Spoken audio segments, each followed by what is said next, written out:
हर चीज को अगर नंग्याई के स्तर पर पेश करना शुरू कर दोगे तो ये समाज खत्म हो जाएगा। क्या ऐसी आवश्यकता थी, ये क्या शो ऑफ करना चाह रहे हो कि आप शादी के समय इस प्रकार से चड्डी बनियान में खड़े हुए हो? अगर तुम उन पे अटेंशन नहीं करोगे तो ये अपनी मौत की खबर इसने छपवा दी, हड़कंप मच गया। अब ये फॉलो करेंगे हमारे बच्चे, तो वो चाहेंगे कि अगर हमें कोई शो ऑफ नहीं कर रहा है, अगर हमें कोई भाव नहीं दे रहा है, तो हम भी अपनी मौत की खबरें छपवाएंगे और मौत का ड्रामा करेंगे। हो सकता है उसमें से कई बच्चे मौत का ड्रामा करते करते सच में मर जाएं।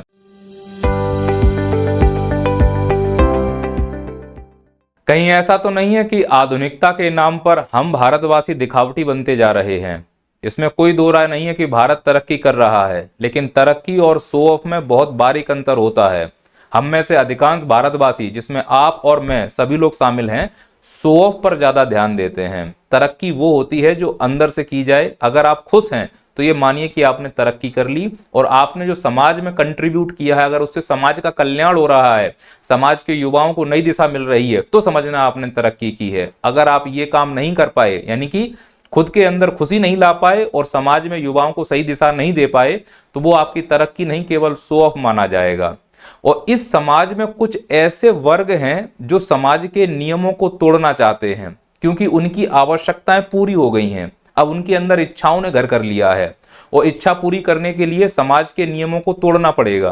पर समाज के नियमों को तोड़ा कैसे जाए, उसके लिए समाज के कुछ लोगों को उसमें शामिल करना पड़ेगा। शामिल कैसे किया जाए, इसके लिए उन तक अपने मैसेज को पहुंचाना पड़ेगा। मैसेज कैसे पहुंचाया जाए, तो फिर मोबाइल और टीवी और सिनेमा घरों के माध्यम से ये मैसेज हम तक पहुंचाया जाता है कि अब इस समाज के नियमों को तोड़ो, और जैसा हम का मतलब वो अमीर वर्ग जिसने पैसा कमा लिया है, जैसा हम जीना चाहते हैं वैसे ही समाज का निर्माण करो। तो इसीलिए अब आप देखो, अपने मोबाइल में, घरों में जो टीवी सीरियल आते हैं, उसमें एक विशेष प्रकार का प्रोपेगेंडा चलाया जा रहा है। मैंने एक सीरियल देखा, मेरे घर में चल रहा था, बहुत पहले की बात है, जिसमें ये दिखाया गया सीरियल में कि पहले से ही शादीशुदा माँ की शादी उनके बच्चों के द्वारा किसी दूसरे व्यक्ति से करवाई जा रही है, जबकि इन दोनों के पिताजी जिंदा हैं। पिताजी ने कहीं और शादी कर ली। अब ये जो नाटक में दर्शाया गया था, इससे हमारे समाज में एक धारणा बनाने का प्रयास करना शुरू हो गया कि नहीं, अगर बाप जिंदा है, अम्मा जिंदा है, तो चाहें तो शादी कर सकते हैं, क्योंकि ये उनकी खुशी का मामला है। यहाँ अधिकारों की बात होने लगती है। ये हमारे संस्कार का हिस्सा नहीं है। हाँ, अगर कोई महिला की शादी या पुरुष की शादी होती है और वह नई उम्र में विधवा हो जाए या उसकी पत्नी मर जाए, तो ये समाज में एक प्रचलन होना चाहिए कि विधवा पुनर्विवाह की स्थापना हो, जिससे कि उसका जीवन कटे, उसको एक जीवन साथी मिले। इसका मैं समर्थन करता हूं। लेकिन ये जो ड्रामा हो रहा है, यह ड्रामा नाटक में किया जा रहा है। अब ये नाटक तो हमारे घर में सब लोगों ने देखा, हमारे आगे आने वाले बच्चों ने देखा, तो उनके दिमाग में धारणा बनी कि अगर हमारे पापा या हमारे मम्मी का माहौल कहीं बाहर बन रहा है तो हमें उसमें सहभागी होना चाहिए। चूंकि मम्मी और पापा माहौल बना रहे हैं, तो बच्चे भी माहौल बनाने से क्यों चूकेंगे?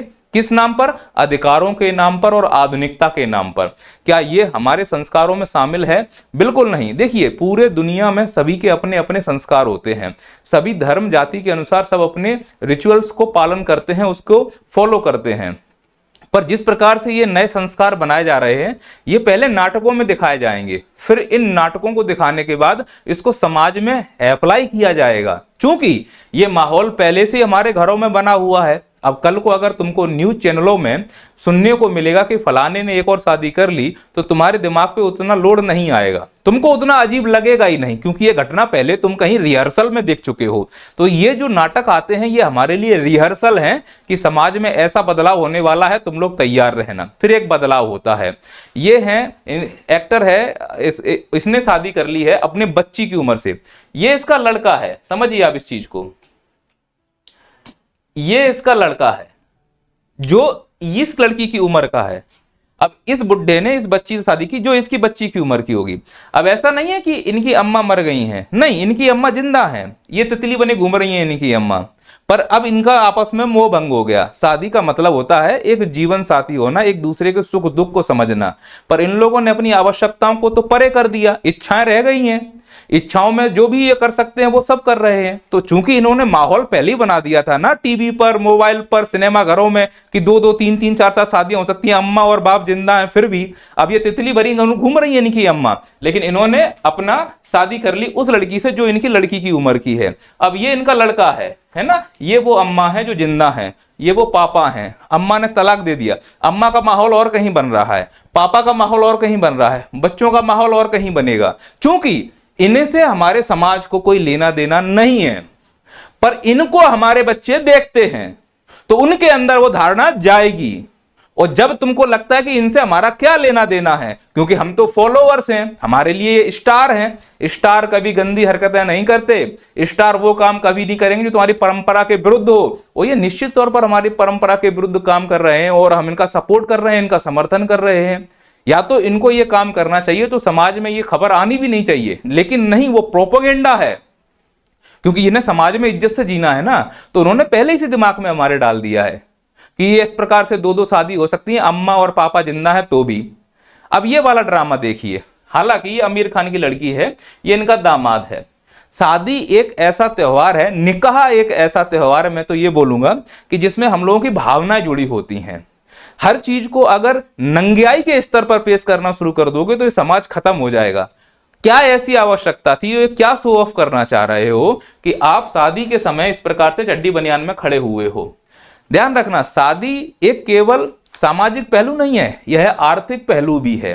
शादी में कई लोगों के रोजगार जुड़े हुए होते हैं, जिसमें कपड़े वाला शामिल है, कैमरे वाला शामिल है, लाइट वाला शामिल है। तो ये जो सामाजिक परंपराएं बनाई गई हैं, ये बड़ी सोच समझ के बनाई गई, इनका एक अपना इकोसिस्टम है। और अगर ये व्यक्ति इस प्रकार से नंगा पुंगा खड़ा हुआ है तो फिर भविष्य में और भी इसी जैसी सोच वाले कई लोग होंगे जो हमारे समाज में खड़े हो जाएंगे। तो उस समय हम लोगों को कितनी फील होगा कि हमारी संस्कृति किधर जा रही है। और ये इस प्रकार से यहाँ खड़े खड़े ये लोग मुस्कुरा रहे हैं, हमने इन लोगों को स्टार बनाया है। मैं ये नहीं कह रहा हूं कि इस प्रकार से शादी नहीं होनी चाहिए। आपने देखा हो कई एक्टर हैं नंगे पुंगे रिले हुए हैं, क्यों? उनको शो ऑफ दिखाना है कि देखो हम कितने आधुनिक हो चुके हैं, जबकि दिमाग में वही कचरा भरा हुआ है। आधुनिकता आती है कि हम अपने जो हमारे संलग्न, हमारे सहपाठी हैं या हमारी महिला मित्र हैं, हम उनके प्रति कितना सम्मान रख रहे हैं। महिलाओं के प्रति सम्मान रखना आधुनिकता है, अपने कर्तव्यों को जानना आधुनिकता है, बड़ों का सम्मान करना आधुनिकता है। आधुनिकता को इस प्रकार से देखना चाहिए। ये नंगा पुंगा जो ड्रामा चल रहा है इस देश में, ये आधुनिकता का बिल्कुल भी परिचायक नहीं है। पर क्या करें, हमें इस देश में झेलना पड़ रहा है, क्योंकि हम इस दुनिया में शो ऑफ कर रहे हैं। अब शो ऑफ का नुकसान क्या होगा? अगर आप देखोगे तो इस देश में एक नया नाटक चल रहा है बिग बॉस जैसा, नंगा नाच चलता है वहां संस्कृति के विनाश का। किसी भी धर्म की संस्कृति हो, खिल्ली उड़ाई जाती है उसमें। ये सब चाहते हैं कि हम ऐसा काम करें जिससे कि लोग हमें देखें। और लोग क्या देखना चाह रहे हैं हमारे समाज में? शो ऑफ करना। जो जितना ज्यादा शो ऑफ कर सकता है, जो जितना ज्यादा नौटंकी कर सकता है, वो उतना ज्यादा बड़ा स्टार है हमारे भारत देश में। तो इन लोगों ने शो ऑफ करना शुरू किया। जिसने जितना गाली दी, जिसने दूसरों को जितना बदनाम किया, जो जिसने अपनी असलियत जामदाद दिखा दी, समझ रहे हो ना? बिग बॉस कहता है कि आप अपना असली कैरेक्टर दिखाओ। और असली कैरेक्टर कौन दिखा सकता है? जो दूसरों को हड़का सके, दूसरों को आरोप लगा सके, दूसरों को गालियां दे सके, दूसरों को अपनी पावर दिखा पाए। ये बिग बॉस का असली कैरेक्टर है। तो जब लोगों से कहा गया कि बिग बॉस में असली व्यक्ति कौन है, तो असली व्यक्ति वो निकल के आया जो एक प्रकार से दूसरों को बिल्कुल नीचा दिखाने का प्रयास करता हो। फिर उन लोगों को विनर बनाया जाता है। अब चूंकि ये लड़का, मान लो ये विनर बना होगा, अब मुझे इसके पहनावे ओढ़ावे से कोई दिक्कत नहीं है। प्रॉब्लम ये है कि क्या हमारे बच्चे इनको फॉलो करेंगे? करेंगे। क्या हमारे बच्चे इनके जैसा बनना चाहेंगे? बनना चाहेंगे। तो उनके जैसा बनने में हमको क्या फायदा है?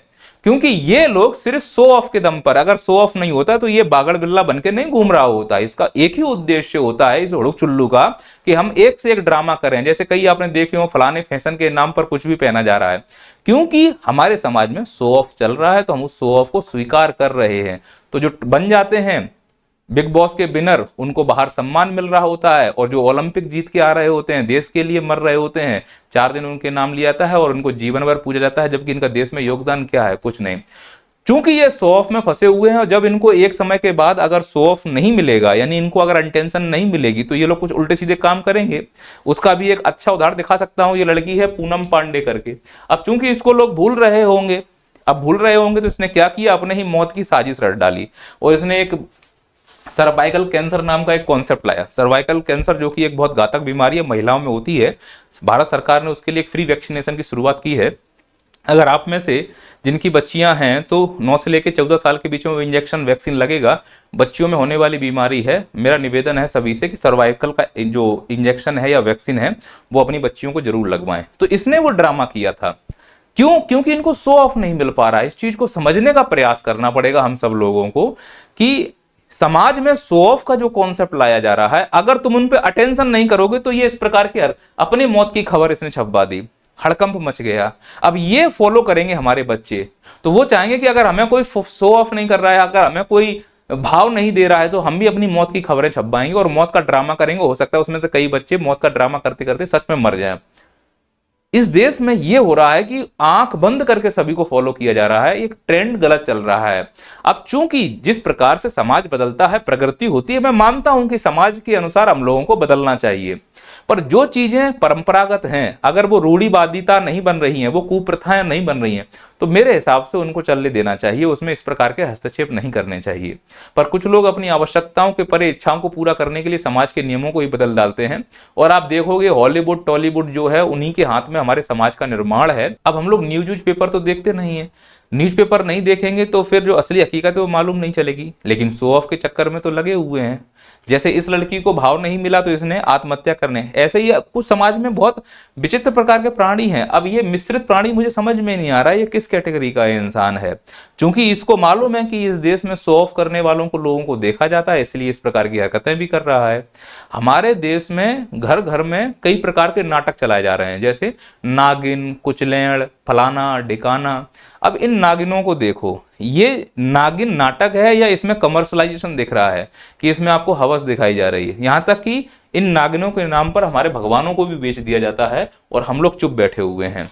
आप समझिए इनके वस्त्रों का स्तर। मैं पहनावे उड़ाने की बात नहीं कर रहा हूं, लेकिन जब हम लोग मंदिरों में जाते हैं तो मंदिर में जाने पे बोलते हैं सर पे पल्लू रख लिया जाए, क्योंकि वहां एक मर्यादा होती है। आखिर भगवान है ना। मैं ये नहीं बोल रहा हूं कि घूंघट प्रथा का विरोधी हूं, मैं ये बोल रहा हूं कि हम लोग भी पूजा करते हैं तो सर पे रूमाल रख लेते हैं, जिससे कि एक प्रथा है जो हमारी चल रही है। पर यहाँ पर तो भगवान को साइड में रखा हुआ है और इस प्रकार से अंग प्रदर्शन हो रहा है। बड़ा दुर्भाग्य है कि इस प्रकार की बातें मुझे आपको बतानी पड़ रही हैं, और इस भीड़ को ये बात बताना मेरे लिए तो बड़ा मुश्किल काम है। ये बात सही है कि ये सब बताता हूं तो इससे मेरा चाय पानी का खर्चा चल जाता है। अब चूंकि मैं कोचिंग भी चलाता हूं, समय समय मिलता है तो इस प्रकार की बातें भी कर लेता हूं, व्यूज आते हैं तो उससे मुझे पैसा भी आता है, इसमें कोई दो राय नहीं है।